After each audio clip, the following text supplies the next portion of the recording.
Matthew chapter 18. At that time, the disciples came to Jesus saying, "Who is the greatest in the kingdom of heaven?" And calling to him a child, he put him in the midst of them and said, "Truly I say to you, unless you turn and become like children, you will never enter the kingdom of heaven. Whoever humbles himself like this child is the greatest in the kingdom of heaven. Whoever receives one such child in my name receives me, but whoever causes one of these little ones who believe in me to sin, it would be better for him to have a great millstone fastened around his neck and to be drowned in the depth of the sea. Woe to the world for temptations to sin, for it is necessary that temptations come, but woe to the one by whom the temptation comes.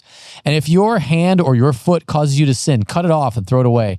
It is better for you to enter life crippled or lame than with 2 hands or 2 feet to be thrown into the eternal fire. And if your eye causes you to sin, tear it out and throw it away. It is better for you to enter life with 1 eye than with 2 eyes to be thrown into the hell of fire. See that you do not despise one of these little ones, for I tell you that in heaven their angels always see the face of my Father who is in heaven. What do you think? If a man has 100 sheep and one of them has gone astray, does he not leave the 99 on the mountains and go in search of the one that went away? And if he finds it, truly I will say to you, he rejoices over it more than the other 99 that never went astray. So it is not the will of my Father who is in heaven that one of these little ones should perish.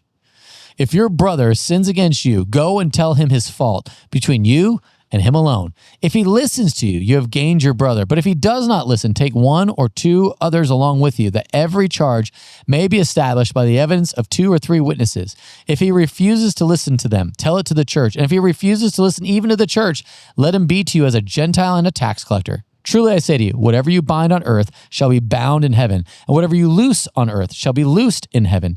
Again, I say to you, if 2 of you agree on earth about anything they ask, it will be done for them by my Father in heaven. For where 2 or 3 are gathered in my name, there am I among them." Then Peter came up and said to him, "Lord, how often will my brother sin against me and I forgive him? As many as 7 times?" Jesus said to him, "I do not say to you 7 times, but 77 times. Therefore, the kingdom of heaven may be compared to a king who wishes to settle accounts with his servants.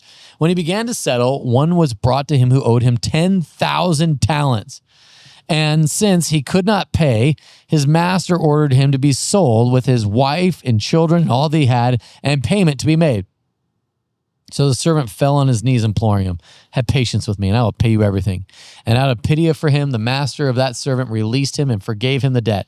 But when that same servant went out, he found one of his fellow servants who owed him 100 denarii. And seizing him, he began to choke him, saying, 'Pay what you owe!' So his fellow servant fell down and pleaded with him, 'Have patience with me, and I will pay you.' He refused and went and put him in prison until he should pay the debt. When his fellow servants saw what had taken place, they were greatly distressed, and they went and reported to their master all that had taken place. Then his master summoned him and said to him, 'You wicked servant, I forgave you all that debt because you pleaded with me. And should not you have had mercy on your fellow servant as I had mercy on you?' And in anger his master delivered him to the jailers until he should pay all his debt. So also my heavenly Father will do to every one of you if you do not forgive your brother from your heart." This is the word of the Lord.